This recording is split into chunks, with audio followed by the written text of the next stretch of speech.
Jesus, Pai, nós rogamos nessa manhã pelo Teu servo, Pai, que veio ministrar a Tua palavra, que o Senhor use ele, Senhor, como o Senhor nunca usou, Pai.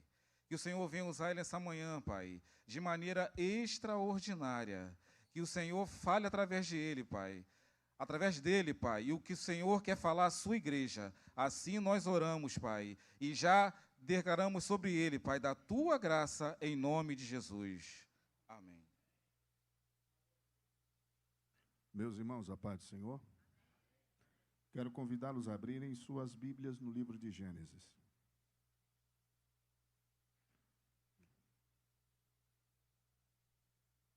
Nós iremos fazer menção de um texto que acredito, penso que todos aqui devam conhecer. Gênesis capítulo 26. Rapaz, esse...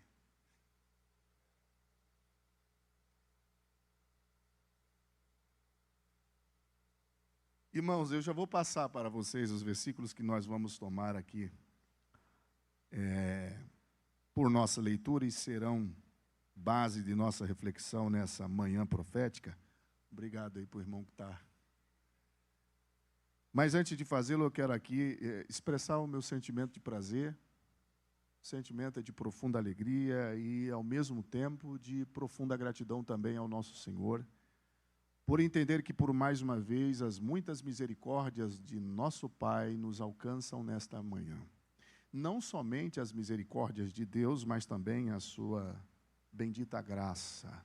Deus nos concede a dádiva e a oportunidade de estarmos congregados em Cristo Jesus nessa manhã e tomarmos posse da confirmação de bênçãos que somente Ele, o nosso Senhor, pode desencadear em nossa vida. Então, eu digo aqui, diante do testemunho de cada crente, a Deus seja para todo sempre honra, glória e louvor. Eu quero aqui também expressar a minha palavra de agradecimento pela oportunidade e também pela confiança que me é cedida pelo pastor dirigente desta casa, desta igreja, a quem tem a oportunidade de conhecê-lo nesta manhã. Eu me refiro em especial ao pastor Edilson.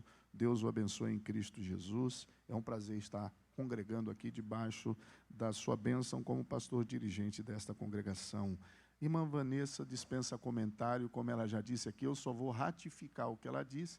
Nós já nos conhecemos há um bom tempo e eu fiquei muito feliz quando eu recebi, através do direct, o convite da nossa amiga para podermos estar aqui com vocês, congregando dessa manhã. E eu só peço ao nosso Pai, ao nosso Deus, que as ricas bênçãos do Senhor estejam sobre sua vida, minha amiga, sobre a sua família, sobre a vida de seu esposo, e que Deus os cerque, os preserve. Amém? Queridos, vamos à leitura da palavra. Gênesis capítulo 26, nós vamos ler os primeiros versículos deste texto sagrado. Nossa leitura partirá do versículo 1, e nós iremos ler até o versículo de número 6. Todos já encontraram? Está escrito: E houve fome na terra, além da primeira fome que foi nos dias de Abraão. Por isso, foi Isaque e Abimeleque, rei dos filisteus, em Gerá. Então apareceu-lhe o Senhor e disse: Não desças ao Egito. Habita na terra que eu te disser. Peregrina nesta terra e serei contigo e te abençoarei. Porque a ti e a tua descendência, talvez na sua tradução esteja semente, darei todas estas terras e confirmarei o juramento que tenho feito a teu pai Abraão. Multiplicarei a tua descendência como as estrelas dos céus e darei à tua descendência todas estas terras. E em tua descendência serão benditas todas as nações da terra. Porquanto Abraão obedeceu a minha voz, guardou os meus mandamentos, os meus preceitos, os meus estatutos e as minhas leis. E assim habitou Isaque em Gerá. E assim habitou Isaque em Repita após mim. E houve fome na terra. Mais uma vez, e houve fome na terra. Irmãos, eu vou incomodar vocês somente dessa vez. Se você entender que pode, dá para fazer, aperte a mão aí do vizinho, do camarada, da irmã, e diga para ele: esteja pronto para ouvir a palavra. Quem tem ouvidos, ouça o que o Espírito do Senhor tem a dizer à igreja. Tome seu assento, irmãos.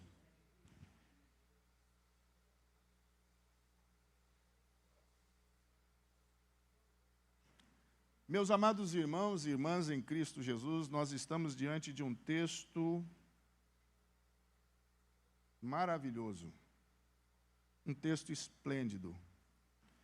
Apesar de ter aqui um viés histórico, pois narra especificamente a história de um dos membros da ordem patriarcal, esse texto em si tem muito a nos ensinar nessa manhã, e a minha oração é para que o Espírito Santo nos convença de algumas verdades intrínsecas aos versículos que estão dentro desse texto. Esse é aquele típico texto que você, para lê-lo, tem que se reservar a um cantinho, se isolar, digamos, em uma ilha, e se debruçar na leitura de cada versículo que compõe essa narrativa. Porque eu acredito profundamente que há momentos em que Deus silencia todos os ruídos à nossa volta só para falar diretamente ao nosso coração.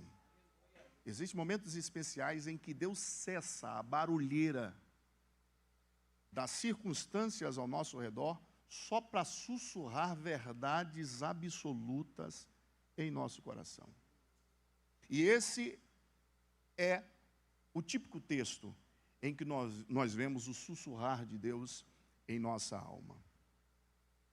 Queridos amados irmãos, nós estamos diante aqui de um texto que vai falar especificamente... Cala a boca, Siri. Tem um texto que vai falar propriamente dito ao nosso coração. E ele nos revela um cenário um tanto quanto perturbador. O cenário aqui é um cenário de crise. O cenário aqui é um cenário de angústia. O escritor começa passando para nós a informação de que um terrível tempo de fome vai se instalar nos dias do patriarca Isaque. O episódio aqui, descrito para nós de escassez, ele nos revela o laboratório de Deus, a pedagogia de Deus na vida de um dos seus servos. Há dois pontos dignos de serem ressaltados nesses dois versículos para nós entendermos o que está acontecendo aqui. O primeiro, eu acredito que vocês conseguiram perceber, é que nós vemos nitidamente uma transferência de promessa divina. Você vai perceber que a mesma promessa que havia sobre a vida de Abraão vai agora, através da vontade soberana de Deus, habitar sobre a vida de seu filho Isaque. Então há uma continuidade, digamos assim, de bênção através de uma transferência de promessa. E é interessante a gente pontuar aqui que da mesma maneira com que Deus trabalhou na vida de Abraão, também vai trabalhar na vida de Isaque. Eu não acredito em coincidência, eu acredito em propósito, no que diz respeito aos desígnios da palavra de Deus. Você vai perceber que o mesmo cenário em que Deus usou para se manifestar a Abraão, vai se revelar na vida de seu filho. E é nesse cenário crítico, nesse cenário angustiante, nesse cenário de ações decisivas e diretivas, Deus vai falar diretamente com Isaque. É um laboratório divino, aonde a fé, a obediência e a visão vão entrar em perfeita harmonia. Um pastor com muita propriedade disse que esse texto aqui, ele não é somente histórico, ele é teológico, e por ser teológico, ele é profundamente essencial para a vida cristã, para a prática de vida cristã. Porque, historicamente falando, vocês vão perceber que Isaque está vivendo o eco da história que seu pai viveu. Teologicamente falando, você vai perceber que Deus está se revelando com propriedade na vida de Isaque através das circunstâncias desfavoráveis. Quem disse que Deus não trabalha através de circunstâncias desfavoráveis, está equivocado. Deus utiliza a tormenta para elevar o nível de condição espiritual existente na sua vida. John Stott vai dizer que Deus brada, Deus levanta a sua voz em meio às tempestades que se evidenciam em nossa vida, e eu acredito nisto em gênero, número e grau.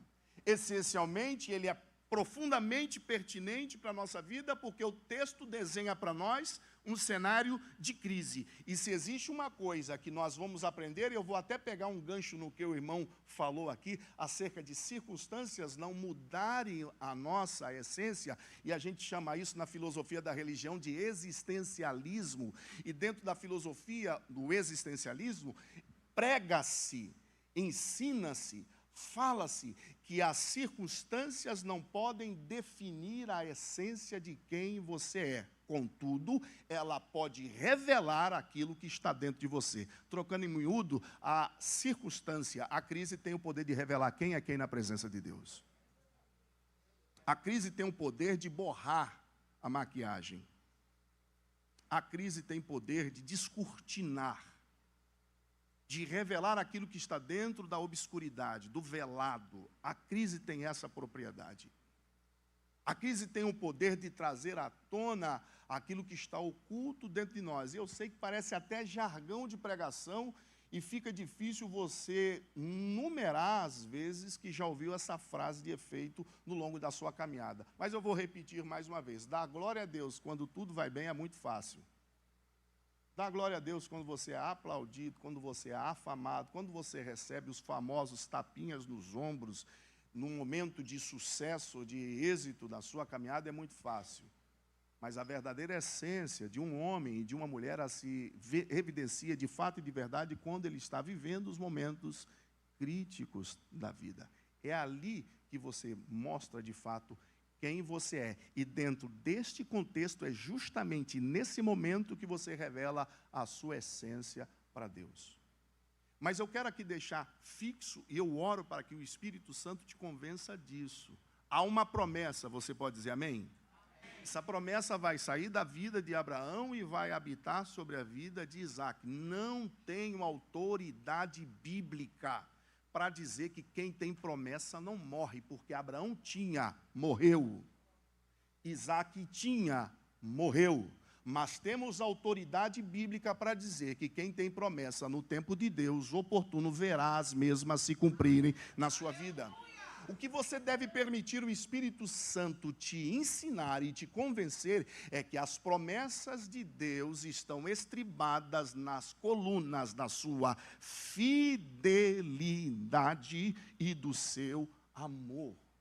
Um certo jovem seminarista perguntou para mim: irmão, diga por que Deus cumpre promessa em nossa vida? Continuou a sua fala. Ele disse: é que Deus cumpre promessa em nossa vida porque a gente ora, porque a gente se entrega à leitura da palavra, porque a gente jejua. Eu respondi para ele: tudo isso é bom, mas não é elemento primário para cumprimento de promessa. Até porque orar, jejuar, ler a palavra, refletir na palavra, não é barganha com o sagrado. Você não faz isso aí para barganhar com o divino. O divino conhece o teu ontem, teu hoje e já escreveu o teu amanhã. A gente faz isso porque quer ter a nossa fé consolidada. Deseja ter a nossa espiritualidade elevada. Nós queremos, através destas práticas, estarmos mais conectados com Deus. Isso não muda, não é elemento primário. Mas então, por que Deus cumpre promessas em nossa vida? A resposta é simples: porque nele não existe sombra de variação. A irmã entendeu ali. Deus cumpre promessa em nossa vida porque Ele não pode invalidar aquilo que Ele falou a nosso respeito. As promessas de Deus estão firmadas na coluna de sua fidelidade. Isso aqui é para a gente dar glória a Deus. Me perdoe usar aqui a expressão tosca. O pau pode estar quebrando na sua vida, mas isso não pode invalidar o poder da promessa falada por Deus para você. A situação pode estar crítica pode ser crítica ou pode atingir proporções gigantescas na sua vida, mas isso não anulará a beleza, e não somente a beleza, mas a grandeza da fidelidade de Deus posta na sua promessa para com a sua vida. Quer ver um texto que eu amo todas as vezes que eu leio, e é motivador? Está no livro de Números. Números 23 e 19 descreve o seguinte: pois Deus não é homem para que minta. Alguém entendeu? Vou repetir outra vez. Pois Deus não é homem para que minta. Veja como o texto vai se agigantar, o versículo vai se agigantar. E muito menos filho do homem para que se arrependa. E agora ele vai te conduzir ao ato da reflexão. Porventura não tendo ele dito não fará, ou tendo ele prometido não cumprirá. Em Josué capítulo 21, versículo 45, lemos: de toda boa promessa que Deus fez à casa de Israel, nenhuma delas caiu por terra, antes tudo se cumpriu. Cristo vai ratificar a acentuação desses dois versículos bíblicos, dizendo: passarão céu e terra, mas as minhas palavras jamais passarão. Deus me trouxe lá de Nova Iguaçu para dizer a alguém aqui nessa manhã profética: deixe-se ser confortado, consolado pelo Espírito Santo, pois as promessas de Deus estão intactas ao teu respeito. Permita-se ser fortalecido pelo Espírito Santo, pois a palavra de Deus não pode ser invalidada pelo poder circunstancial na sua vida. Te alegra. E por que eu estou insistindo nessa tecla? Porque somos humanos, contingentes, frágeis. E como somos frágeis? De vez em quando a gente veste um estereótipo de força humana, mas somos frágeis. Quando o pau quebra, a quem você recorre? Obrigado. Quando as situações se afunilam, a quem você recorre? Quando as forças se esgotam, quando as vias se esgotam e as portas se fecham, a quem você recorre? Isso tem a ver conosco, é inato nosso. Não podemos fazer, e existe dados momentos em nossa caminhada cristã, que achamos, que pensamos que as promessas em Deus, em decorrência às lutas que vivemos, caducaram. Vai dizer que tu nunca pensou nisso. Se eu pensei, tu já pensou. Irmão, tem dia na minha vida que eu olho para minha esposa e falo: só posso ter desviado. Só posso estar em pecado. Porque parece que dá para você tocar. Você já passou por momentos assim? Que a luta é tão grande que parece que dá para palpar. E assim, quando as situações assumem um corpo gigantesco, os que faziam votos de amizade dão linha na pipa. Fica você e teu problema. Os que fizeram voto de aliança, eu não estou aqui enaltecendo uma teologia vingativa ou algo dessa natureza, mas a verdade é essa: ninguém quer comprar teu barulho quando a situação fica complicada. Mas existe um, glórias a Deus. Está aqui, esse texto mostra isso. Existe um que sempre investirá em você. Aleluia.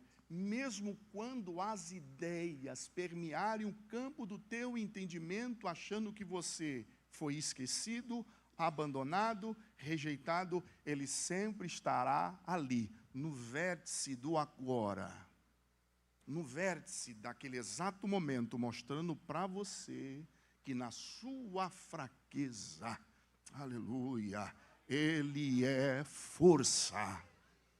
Que nas tuas lágrimas ele é regozijo, que na tua humilhação Ele é sua exaltação. Calma. As coisas vão mudar. O cenário será transformado. As promessas de Deus não foram deletadas, porque foram ditas e escritas por Deus. Eu fui ministrar num evento em São Paulo e me precedeu uma missionária, a Eliane Dietrich. Ela declarou uma frase que eu achei profundamente pertinente e aquilo serviu para a minha vida. Eu oro para que sirva para a tua vida. Ela disse o seguinte: o que a caneta de Deus escreve ao nosso respeito, borracha de demônio nenhum no inferno tem poder de apagar. Eu peguei e disse: isso é para mim, o que Deus falou a teu respeito, nada e ninguém pode apagar. Você pode levantar a sua mão e glorificar o nome do Senhor? Aleluias. Então nós vemos aqui a pedagogia de Deus. Você está com a sua Bíblia aberta? Vamos tentar entender o que está acontecendo aqui. Versículo 1 começa nos concedendo a informação de que houve fome. Eu pedi para vocês repetirem isso comigo. Houve fome. E é nítido perceber que essa fome vai trazer na sua bagagem um tempo de crise para Isaac. Nós estamos aqui, o texto está tratando aqui de um pai de família que detém as suas responsabilidades, as suas atribuições e as suas competências como um patriarca. Tem os seus deveres como patriarca.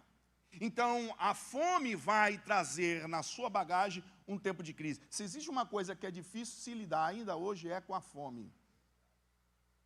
Um grande sociólogo disse com muita propriedade que a fome é um mal que há muitos assolam. Aí tu vai pensar que é pouca coisa, mas 2,8% da população mundial encontra-se nesse exato momento afligida diretamente pela fome.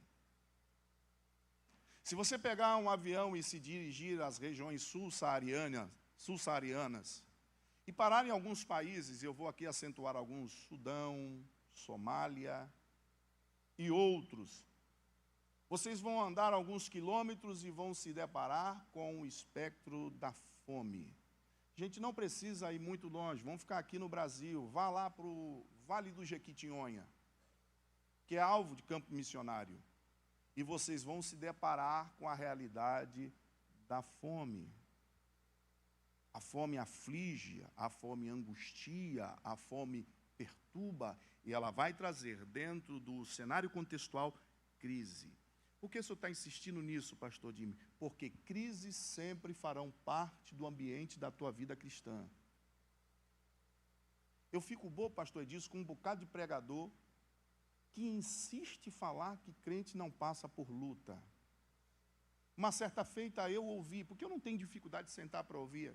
Eu gostei da palavra do ofertório que foi dita aqui, a palavra que me precedeu para o companheiro. Eu falei para o pastor: rapaz, é impossível alguém não ofertar depois de uma palavra dessa. Eu teria vergonha de não ofertar. Um negócio bíblico, doutrinário, eu amo isso. Mas perceba que existem algumas pessoas que insistem em tentar maquiar a realidade da vida do crente. Aí eu ouvi um certo pregador dizer que, quem não gosta de ouvir um negócio dele? Quem está em Cristo Jesus? Levante a mão. Aí é óbvio, a gente vai levantar a mão. E aí ele manda uma que carece de lógica. Receba essa palavra. Quem está em Cristo, é óbvio que eu não estou conseguindo replicar por menor aquilo que ele disse, mas a essência foi isso. Quem está em Cristo jamais passará por crise. Falei, pronto, lascou-se. Quantos estão em Cristo aqui? Vou ser muito sincero. Quantos já passaram por crise aqui? Se desse para levantar os dois pés, eu levantava. Percebeu que com a sua atitude, com a sua ação, não dá para dizer que crente que está em Cristo não passa por crise? Porque as crises sempre farão parte do teu viver. Não dá para romantizar a vida cristã. Não existe letras minúsculas no contrato da salvação, e que Deus levante pregadores que queiram pregar contra essa teologia relativa. Parece até uma marmita doutrinária que mais massageia o ego do que lapida o coração para fazer com que um homem seja, ou pelo menos tente ser igual a Cristo Jesus. Essa teologia que apalpa o ego, mas não lapida a espiritualidade, que gera um monte de criança chorona, que se perturba por qualquer coisa, que reclama e bate o pé por qualquer coisa. Que Deus levante homens e mulheres que lutem contra esse tipo de pensamento teológico, esse tipo de pregação, se é que eu posso chamar de pregação. Ledo engano em achar que lutas não fazem parte do viver. Repito, não existe letras minúsculas no contrato da salvação que diga que você não vai chorar. Não existe letras minúsculas no contrato da salvação que diga que você não vai sentir o peso da luta, o sofrimento gerado pelas circunstâncias. Não existe isso, mas está aqui escrito em letras garrafais, que diremos, pois, à vista destas coisas, se Deus é por nós, quem será contra nós? Aleluias! Eu não sei se eu vou conseguir terminar tudo, mas vai comendo. Aí eu vi um outro sujeito, eu gosto de ler, amo leitura. E esse foi o único dia que eu comprei um livro pela capa. O nome do livro era Mais Que Vencedores. Eu vou falar o nome do cabra, porque se minha esposa estivesse aqui, ela não fala, mas não aguento. Kenneth Hagin Jr. O irmão até balançou a cabeça ali. Precursor da teologia da prosperidade. Kenneth Hagin Jr., no 3º capítulo do seu, posso sentar aqui? Disse o seguinte: o homem por ser filho de Deus, olha só, o homem por ser filho de Deus, herdeiro de todas as promessas do Senhor, portador da legitimidade do nome de Cristo Jesus, olha só, tenderá a viver uma vida regalada sem passar por retaliação. Tu entendeu o que ele quis dizer? O homem por ser filho de Deus e portador da autoridade do nome de Cristo, tenderá a viver uma vida regalada, sem passar por retaliação. Eu não sou mestre, sou aluno. Aonde é que isso está escrito aqui? Que crente, por ser filho de Deus, herdeiro de promessa, portador da legitimidade do nome de Cristo Jesus, tenderá a viver uma vida regalada sem passar por dificuldade. Porque eu sou portador de promessa, pela fé, detentor da autoridade, na legitimidade do nome de Cristo Jesus. Em meu nome, diz ele. Vocês farão, disse ele. Eu creio nisso. Mas aonde é que isso está escrito aqui? Que eu não passarei por luta. Aí o outro disse, não. Esse é o teu tempo. Esse é o teu momento. Deus não te escolheu para sofrer. Quem não quer uma bagaça dessa, irmão? Deus não te chamou para chorar. Tudo isso foi levado no Calvário. Se esses homens estão certos, rasguemos Mateus capítulo 5, versículo 11 e 12, porque não serve. Está escrito, bem-aventurados sois vós, quando vos perseguirem, e mentindo levantarem todo o mal contra vós por minha causa. Alegrai-vos e exultai-vos. É grande o vosso galardão nos céus. Aleluia. Ele vai terminar aquela primeira parte considerando, porque assim perseguiram os profetas que vieram antes de... Perceba como Cristo tira a tua mente das coisas terrenas e transporta a tua mente para as coisas celestiais. Alegrai-vos e exultai-vos, é grande o vosso galardão no céu. Eu disse que eu não ia mexer com você, mas pregue junto comigo, diga para o teu irmão, para a tua irmã, você, o homem, é a mulher mais abençoada da face da terra. Mais abençoado da face da terra. E não tem nada que possa, isso aí é imprescritível, não tem nada que possa revogar essa verdade. Você é a mulher mais abençoada da face da terra. É o homem mais, isso, irmão, glorifica, é mais abençoado, é feliz. Quem é feliz aqui?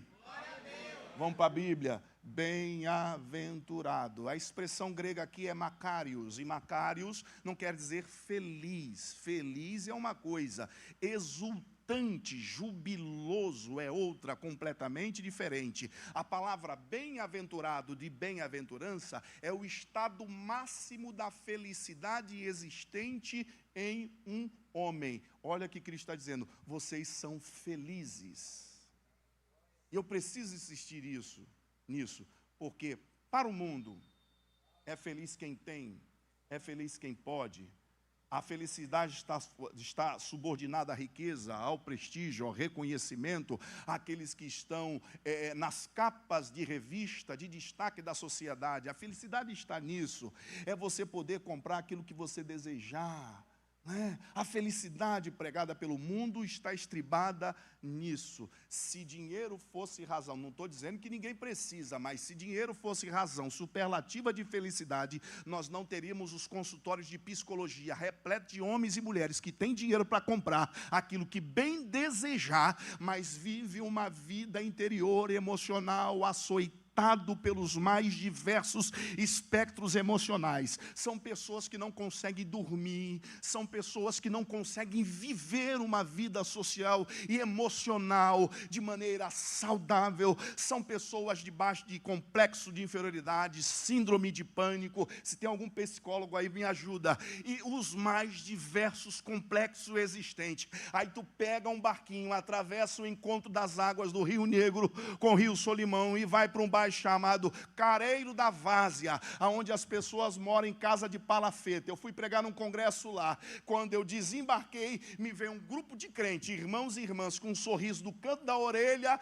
a outro, dando glória a Deus. E quando eles vieram me buscar, vieram cantando um hino da harpa cristã. Glorificado seja o nome. Um lugar simples, humilde. Fui tomar banho no lugar. Quando eu abri a porta do banheiro, na privada, tinha um sapo-boi. Que monstro era aquele ali.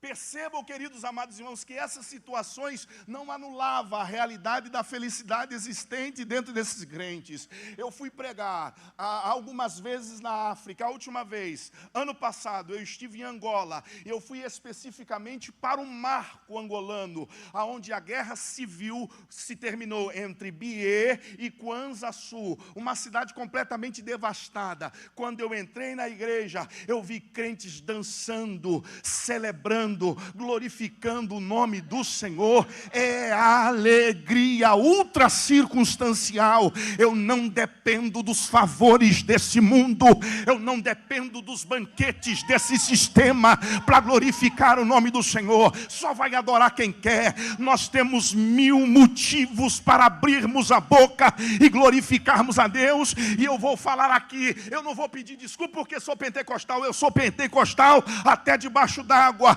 mas o maior de todos os motivos, e se você não conseguir glorificar a Deus por isso, não conseguirá adorar a Deus por mais nada. Tu és salvo, remido, lavado pelo sangue carmesim, santificado pela palavra, capacitado pelo poder, fortalecedor do Espírito, blindado pela misericórdia de Deus, e tem sobre você um comandante que não perde batalha, um general que quando entra na guerra ganha. E esse general, esse comandante compra o teu barulho, paga o teu preço, e ele diz: eu vou estar com você até a consumação. Adore a Ele, exalte a Ele.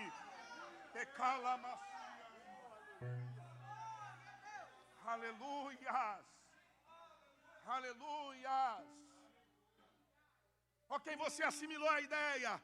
Crises sempre farão parte da tua vida cristã.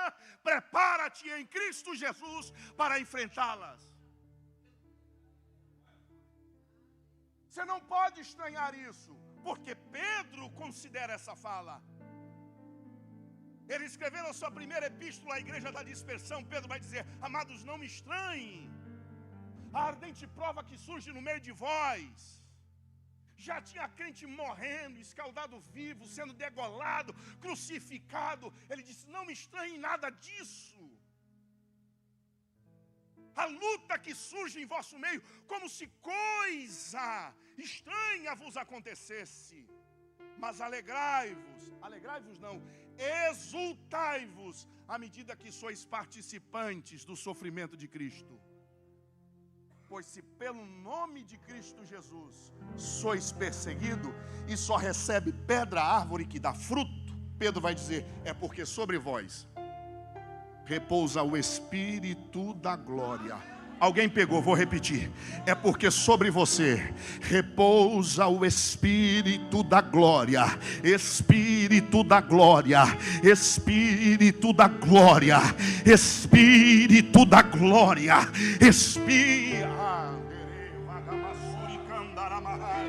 Espírito da glória. E Espírito de Deus. Houve fome na terra. Vamos continuar? Além da primeira fome que houve nos dias de Abraão. Eu quero que você entenda aqui que há uma chave interessante dentro dessa fase. Houve fome na terra além da primeira que houve nos dias de Abraão. Na literatura rabínica, no pensamento rabínico, há uma frase de efeito que permeia todo o livro de Gênesis, especificamente dentro do ambiente da ordem patriarcal. E qual é o pensamento lógico? Os feitos dos pais, quantos estão me ouvindo? Os feitos dos pais são sinais para os filhos. Aí o que eu preciso permitir que o Espírito Santo me convença é que a narrativa patriarcal não são contos. A narrativa patriarcal aqui não é um floredo vindo de um pensamento. A narrativa patriarcal, as narrativas patriarcais são matrizes educadoras. Não entendi, pastor Jimmy. É Deus educando o filho através do padrão que ele estabeleceu pelo seu pai. Olhe para o texto se você puder. E você vai observar a forma com que o texto descreve a história de Abraão, de Isaque e Jacó. E quando você lê a história desses três patriarcas, você percebe que Deus usa a mão daquele que escreve com a finalidade de conectar um ao outro. As histórias estão interligadas. Elas se conectam como se fosse um contraponto histórico. Uma vai fluindo para dentro da outra. Olhe para o texto. O escritor lembra de Abraão na história que é de Isaque. Como houve fome nos dias de Isaque, nos dias de Abraão, houve nos dias de Isaque. É o que a gente chama de lógica de um espelho. E aqui é a lógica de um espelho histórico. Qual é a função do espelho, irmãos? Qual é a função do espelho, irmãos? A função do espelho é refletir, é gerar, é produzir reflexo. E dentro do âmbito do reflexo, a função primária do espelho é mostrar a realidade daquele que está diante dele. Ou eu sinto a presença do Espírito Santo. Aleluia. O que passou na vida de um, o outro está passando também. Eu vou mais a fundo. O que passou na vida de um, o outro vai passar igualmente. Só que há um elemento aqui diferencial. Abraão viveu, e Isaque vai viver o que Abraão viveu. Só que há uma diferença. Isaque vai viver aquele cenário de luta com referência em quem foi o seu pai. E eu quero que você guarde isso aqui, porque esse texto nos apresenta uma lição extraordinária. Pega, ninguém prospera em tempo de crise se não aprender a fazer leitura de referências. Ninguém prospera em tempo de luta se não souber olhar no retrovisor do passado e aprender com os sinais das referências do passado. Você está entendendo o que o Espírito Santo está falando no seu coração? Aí você precisa entender que referência não são muletas. para você apoiar um vitimismo emocional, porque tem pessoas que são especialistas em cultivar, em ser protagonista de vitimismo. Você projeta palavras de bênção, projeta palavras de vitória, e é uma hora de aconselhamento pastoral, motivacional, emocional, e aí a bendita olha para você, o bendito olha para você e diz: será? Eu pastoreei durante 5 anos, dá vontade de agarrar e esganar.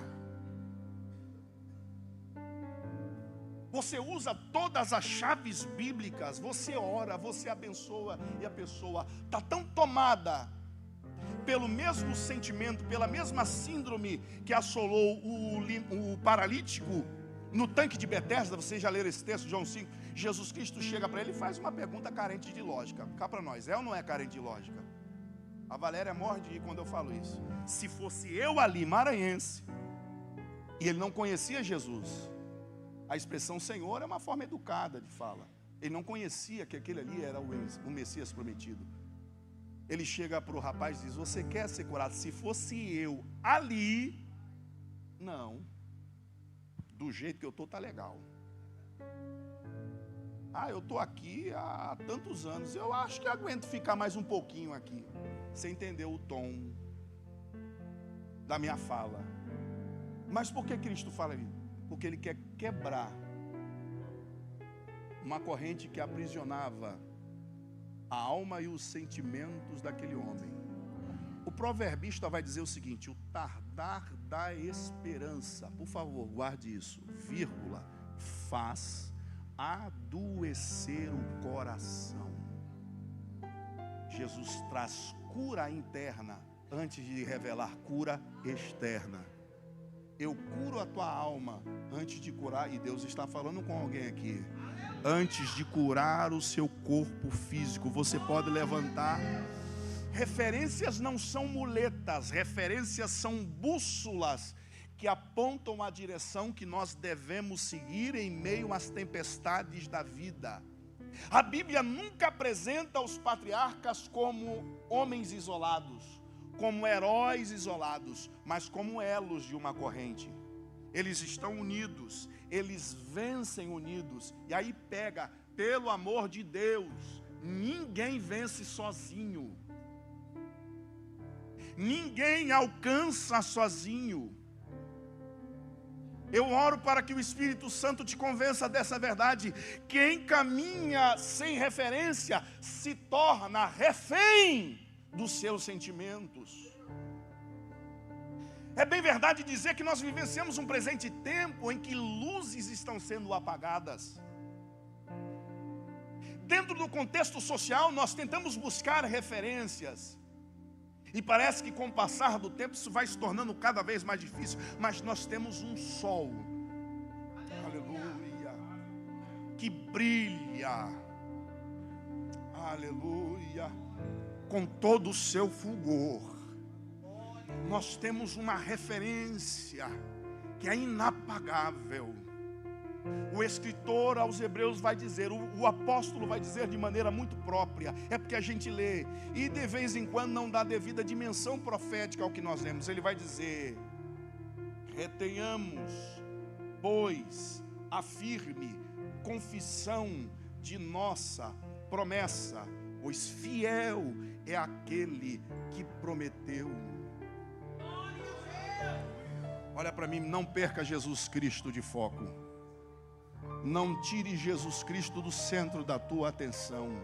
Haja o que houver, eu vou ser aqui um tanto quanto redundante, aconteça o que tiver de acontecer, não perca Jesus Cristo do centro da tua atenção. Não olhe para a direita, não olhe para a esquerda, olhe para Cristo Jesus, olhe para Cristo Jesus. Eu sei que a tempestade é grande, a luta é renhida, a prova é imensa, e Deus me trouxe aqui para dizer: continue olhando para Ele.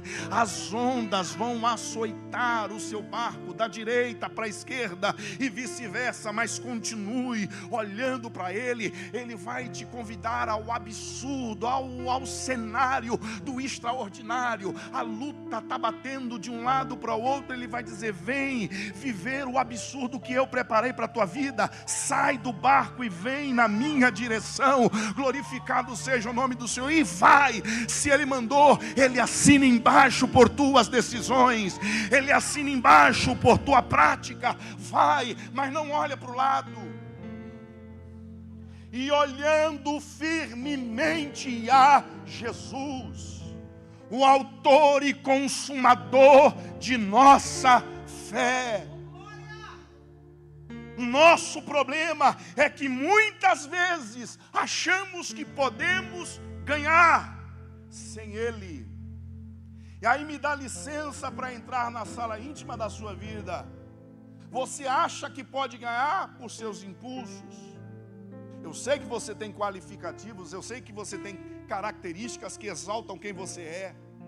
Mas você precisa entender que determinadas batalhas na vida você não vence por tua força, vence pela força daquele que te chamou. Aleluia. O que o Senhor está querendo dizer para mim, irmão Jimmy? Eu estou querendo dizer para você o seguinte: deixa em nome do Pai Jesus entrar nesse negócio. Deixa em nome do eterno Jesus Cristo envolver o seu coração. Vocês não estão pedindo milagre? Quantos esperam milagres aqui? Quantos esperam maravilhas aqui? Olha que coisa interessante. Josué vai dizer à congregação de Israel: santificai-vos hoje, amanhã o Senhor fará maravilhas em vosso meio. A gente sabe que a obra da santificação é gerada por Deus através do seu Espírito. Eu não posso gerar santificação, mas é minha obrigação buscá-la através do ato da consagração. E o que é consagração, pastor Jimmy? Pega. Na consagração você entrega, na santificação Deus domina por completo aquilo que você entregou. É isso que Deus está querendo para você nessa manhã profética. Deixe que eu entre por completo, que eu domine. Até agora você fez, até agora você foi, até agora você agiu. Chegou o momento de eu tomar as devidas diretrizes. E agora perceba que houve fome na terra além dos dias de Abraão. O versículo 2, para quem gosta de leitura, a gente chama isso de quebra de narrativa. Porque o versículo 2 se principia assim: e apareceu-lhe o Senhor e disse: não desças ao Egito. Por favor, aonde é que está escrito aqui que Isaac queria descer ao Egito? Não está. O Deus que é onisciente, presciente, o Deus que sonda as profundezas insondáveis do coração do homem, se antecipa, chega para Isaac e diz: trazer aqui para os nossos dias, não faça isso. Teu pai fez e deu no que deu, você eu não permito fazer. Aleluia. O cenário aperta, o pai de família absorve a situação. Isso acontece com todos nós. Se aconteceu com Isaac, acontece com todos nós. Ele olha para o cenário à sua volta e diz: não tem a quem recorrer, não tenho o que fazer, estou de mãos atadas. Mas espera aí, eu ouvi dizer que as águas do rio Nilo cortam o crescente fértil, fazem aquela nação próspera. Lá no Egito tem ouro, lá no Egito tem prata, lá no Egito tem trigo, lá no Egito tem arroz, lá no Egito tem tudo. Vou sair daqui porque eles são nômades, vou sair daqui e vou para os limites do Egito. Ele está pensando isso aqui. A gente precisa personificar o texto, humanizar o texto. Ele está imaginando isso aqui. Eu não posso ficar aqui. Se eu ficar, meus filhos vão sentir, minhas esposas vão sentir, meus servos vão sentir. Eu preciso pegar todo mundo e ir para o Egito. Antes dele colocar em prática, Deus chega para ele e diz: não desças. Olha para o teu irmão e diga: não desce. Não desce. Não desce. É no exato momento em que a crise se instala que Deus chega para Isaac e diz: não desças ao Egito. Os rabinos, em um consenso, dizem que quem vai ao Egito não sobe, só desce. A irmã entendeu lá atrás. Quem se dirige ao Egito não sobe, só desce. E é assim mesmo. Egito é terra para descer. E se tu não entendeu, vou ser mais direto. Egito é terra de declínio. Egito é cenário de queda. Quer fazer o que no Egito? Egito é terra de humilhação. É o símbolo da decadência. É o símbolo do declínio. É o símbolo da queda. É uma metáfora bíblica. Perceba que quanto mais distante você estiver de Deus, mais desejo você terá de ir para o... E quem vai para o Egito não sobe, só desce. E a gente de vez em quando é tomado por esses pensamentos. Somos ou não somos? A gente é tomado de vez em quando pelo mesmo sentimento que habitou, que ornou o coração daqueles que saíram lá do jugo opressor do Egito. Todas as vezes que a situação ficava difícil, era melhor que nós estivéssemos no Egito, comendo os restos que eles nos ofereciam. Era melhor, é ou não é assim? Ah, no Egito eu fazia, no mundo eu pintava, no mundo eu tinha, no mundo passou. Tu vive outra atmosfera. Eu sou flamenguista, tu está em outro patamar. Tu está em outro nível. Olha para o teu irmão e diga: teu nível é outro. Aleluia. Eu sinto a presença de Deus aqui. De natureza que é uma fala muito comum. E a gente usa muito para quando alguém vai se desviar. Quando alguém se desvia, o que você fala? Voltou para o... É ou não é assim? E fulano desviou. O que houve com ele? Voltou para o Egito. Porque no Egito ninguém sobe, só desce. A ordem de Deus é: não desça. É como se Deus chegasse no pé do ouvido de Isaac, me dá licença, e dissesse para ele: o que eu tenho para você não é queda, é exaltação.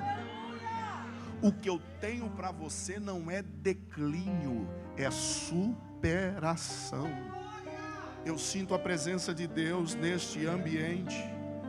É Deus chegando para mim e para você através de seu Espírito nesta manhã. E ouça o que o Espírito está lhe falando.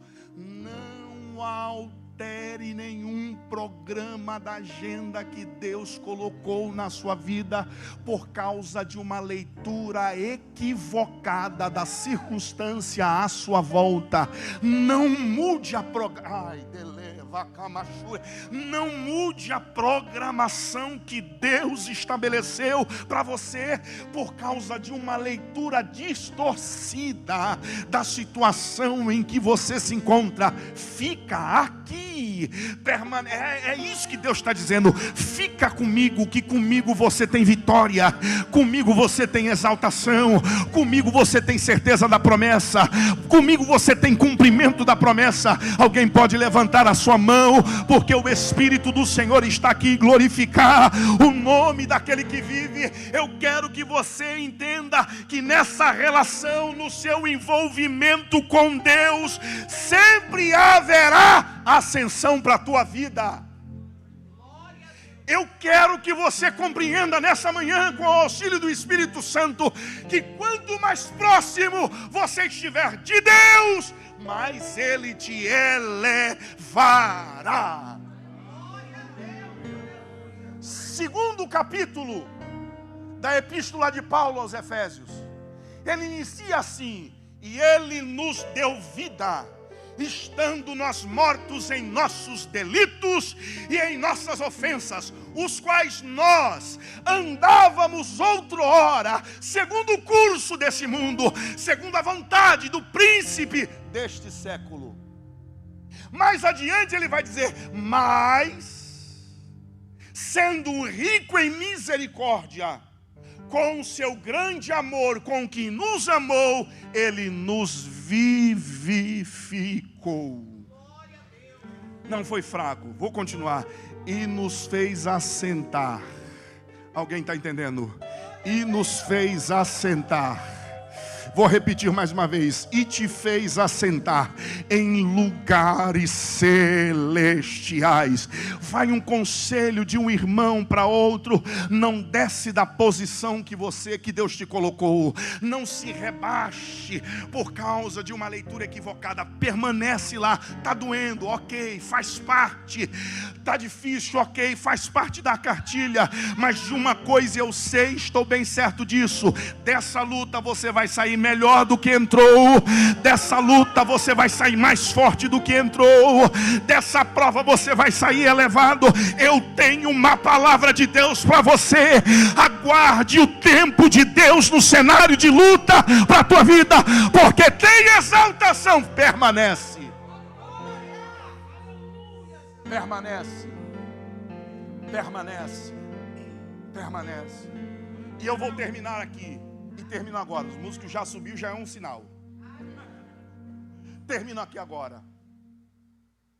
Eu vou lhe dar aqui 2 lições rápidas para você ver crises sendo transformadas em triunfo na sua vida.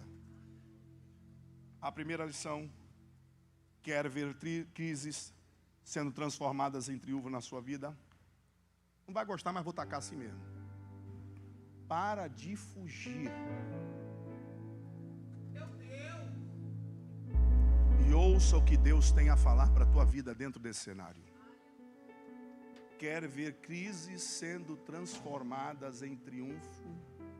Para de correr, de viver esse frenesi, esse frenetismo de vida. Te acalma. Tem orientação para você no silêncio. Te aquieta. Permita o sossego do Espírito Santo tomar conta do teu emocional. Está agitada demais. Para. Esta agitação interior tem te levado a tomar atitudes precipitadas. Olha a fala de Deus: não desça, fica, para. A gente vive o presente tempo marcado por uma geração que, dentro do viés psicológico, é chamada de geração da escapada, a geração da fuga. As pessoas, já repararam, querem fugir de tudo, porque não conseguem entender o que está sendo criado diante dos seus olhos e o que vai ser projetado no amanhã. Por não conseguir interpretar o seu agora e o seu amanhã, fogem. A gente vive um exato momento de fuga. As pessoas fogem por tudo e por qualquer coisa, mas acima de tudo fogem por causa do medo. Medo de abraçar e não ser correspondido no abraço. Medo de ficar e achar que aquele ali não é lugar para se ficar. Medo de se relacionar e receber no âmbito do relacionamento o isolar da ação. Deus te trouxe aqui para falar ao teu coração: você não precisa ter medo, só fica. E agora eu vou um pouquinho mais a fundo. A gente foge por causa de uma filosofia. E cá para nós, vocês já receberam que o meu evangélico atual tem sido regido. É óbvio que eu não estou aqui generalizando, porque acredito que existem homens e mulheres que vivem a sua vida debaixo de perspectiva cristã. Mas você já reparou como as filosofias deste mundo têm influenciado um bocado de crente por aí? Dentre as muitas filosofias, há uma que tem se alastrado no ser evangélico. Nós conhecemos e chamamos de isolacionismo do eu, ou privatização do ser. Eita! Privatização do ser. O que é isso, irmão Jimmy? Troca em miúdos. Vou trocar para você entender. Eu nasci assim. Vou viver assim. E ninguém tem nada a ver com isso. Eu faço da vida aquilo que eu quiser. E não devo satisfação dela para ninguém. Você se senta no seu mundo, na sua ilha, e se isola. Já tentou dar conselho para alguém? Eu vou reformular. Já tentou advertir alguém e essa pessoa falar para você: não se mete com a minha vida, na minha vida, porque da minha vida cuida eu? Alguém já passou por isso? Estou no caminho certo. De tentar aconselhar essa pessoa e essa pessoa: não se mete não, eu sei o que eu faço. Isolacionismo do eu. As pessoas agem por causa que entendem que a vida é dela. A vida não é tua. Não é minha. Não é não. Não, pastor, é minha.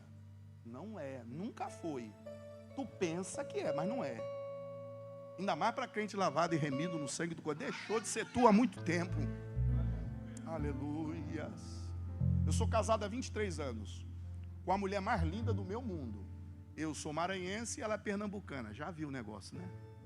Mas ao contrário do que você acabou de pensar aqui, eu sou uma pilha de emoções. Totalmente, eu falo com a boca cheia, sanguíneo. Minha esposa, meu Deus do céu, dá até raiva de tão calma que ela é. Quando eu casei, eu disse que ia terminar, eu quero voltar aqui, meu Deus do céu. Vocês aguentam mais uns 5 minutos aí, irmão? Quando eu casei, eu pensei que tinha errado na escolha. Porque eu sou agitado. Sentei do lado do pastor Edilson aqui, e ele está aqui com a perna. Falei, pronto, sentei do lado do cara certo. Aí eu olhei para ele: rapaz, tu é igual a mim, né? Foi ou não foi? A gente é agitado, né? Eu sou agitado. Felizmente, já melhorei muito, 23 anos. Se não melhorar, desiste, né, irmão? Mas quando eu casei, nos primeiros meses, foram anos. Foram nos primeiros meses de casamento, falei, rapaz, arrumei uma prova para o meu lado. Que luta que arrumei. Porque eu, proativo, vamos fazer que não sei o quê. Ajuda nós aí, homem. Proativo, querendo fazer que não sei o quê. E eu sempre fui assim, né? Agitado. Aí Deus parece, vou botar assim uma pernambucana de casa amarela para te segurar. Minha mãe sempre falava disso. Jimmy, Deus vai colocar numa mulher do teu lado que ela vai te... não é ruim. Eu? Consegue não. Aí botou logo uma baixinha. Não sei porque toda baixinha tem esse negócio, né? Fala a Deus mesmo. Botou uma baixinha do meu lado. Calma. Aí eu chegava para ela e dizia, mulher, vou fazer isso aqui porque eu quero fazer isso aqui. Ela chegava para mim, você já orou? Irmão. Falando de humanidade, de relacionamento. Olha, você tem certeza? Chegava momentos que eu discutia com ela. Falava, rapaz, tu nunca vai comigo. Não, eu estou contigo. Estou contigo não. Mas como tu está comigo se todas as vezes que eu venho falar alguma coisa, você chega... Já parou? Já pensou? Já orou? É assim? Tem certeza nisso? Irmão. Para quem é um vulcão de informação sanguíneo. Tem alguém sanguíneo aqui? Para ver se não sou. Meu Deus, toda a igreja. Isso é uma paulada. Aí você começa a permitir, porque nesse exato momento, o inimigo começa a flertar com você. Tua mulher não gosta de você. Ela não aceita os teus projetos. Ou o homem, esse homem não vai contigo. Aí vai mandando aquele monte de churrasco. Era assim mesmo. Rapaz, mas que prova. Teve um dia que eu cheguei para ela e falei, rapaz, esse negócio está certo não. Tu nunca vem comigo. Ela, não. Teve uma vez que eu fui tomar uma decisão, tudo estava preparado, seria algo extraordinário. À noite a gente tem até hoje o costume de conversar antes de dormir. Nós temos o costume de conversar, isso aí é certo. Até hoje a gente faz isso. E eu falei tudo para ela, quase meia hora conversando, e ela sem falar um ai. Sem falar nada. Quando eu terminei de falar, com o coração batendo forte, aquela coisa toda, glória aqui, línguas estempa lá, ela disse, tem certeza do que você vai fazer? Eu vou fazer e ponto final. Vai dar certo. Eu vou fazer, está entendendo? Eu vou fazer. Você gosta ou não, eu vou fazer e vai dar certo. Pergunta para mim se deu. Aí você elaborava, projetava, e tudo estava indo no caminho certinho. Quando chegava lá no final, acontecia alguma coisa. Irmão, se ela tivesse aqui, ela estaria rindo da minha cara. Quantas vezes eu, nos momentos de prosa com a minha esposa, já a última vez, né, isso há muitos anos atrás, eu me lembro como se fosse hoje, nós morávamos em Magalhães Bastos. Não tinha dado certo, ela já estava deitada, virada para o canto da parede, sentei na cama e disse, rapaz, sabe aquela situação que eu disse que ia fazer? Ela sem falar nada. Pois é, rapaz, estava dando tudo certo, e que negócio todo. Acabou que não sei por que aconteceu. Não foi. Ela virou para mim, e Valéria, Valéria, ela olhou para mim e soltou aquela frase que muitos de nós conhecem. Ela é métrica. Ela olhou para mim com um sorriso sinuoso no rosto e disse, eu não te disse. Eu não falei para você. E a gente vai aprendendo com as burdoadas, e Deus permite. Você não vai gostar, mas vou tacar. O conselho eterno de Deus te observa. A ordem, a diretiva de Deus é não vai. Mas Deus colocou algum anjo impedindo ele ir. Deus colocou alguma muralha cercando as ações. Ele só disse, não desce. Quer ir? É por conta sua. Perdemos porque achamos que tem que ser do nosso jeito. Deus fala não e você fala sim. Deus fala entra e você sai. Deus fala sai e você acha de entrar. Deus fala guerreia e você se emudece. Deus fala te cala e você acha de bater a boca. Deus fala para e você quer acelerar. Deus fala acelera e você quer parar. Eu termino aqui. Depois eu continuo falando o resto. Não é fácil obedecer a Deus. Pode dizer isso para o teu irmão. Fica aqui do meu lado, querido. Não é fácil, eu gostei dele. Não é fácil obedecer. Coloque-se em pé em nome de Jesus. Não é fácil obedecer a Deus. Na verdade, uma das coisas mais difíceis é obedecer a Deus. Porque a obediência a Deus, em dados momentos de nossa caminhada, nos leva a lugares estranhos, sim ou não? Estranhos, de estranheza, você não consegue interpretar. A obediência a Deus nos leva a lugares esquisitos, mas é assim mesmo. Eu sinto a presença de Deus aqui. Aleluia! E quando a gente chega em determinados lugares, isso é nosso, é nato nosso. E a gente tem que pedir para que o Espírito Santo amorteça isso. A gente quer dizer para Deus como Ele tem que fazer na nossa vida. Né? A luta fica difícil. Você dobra o joelho, normalmente é assim, não vem me dizer que não é, porque é.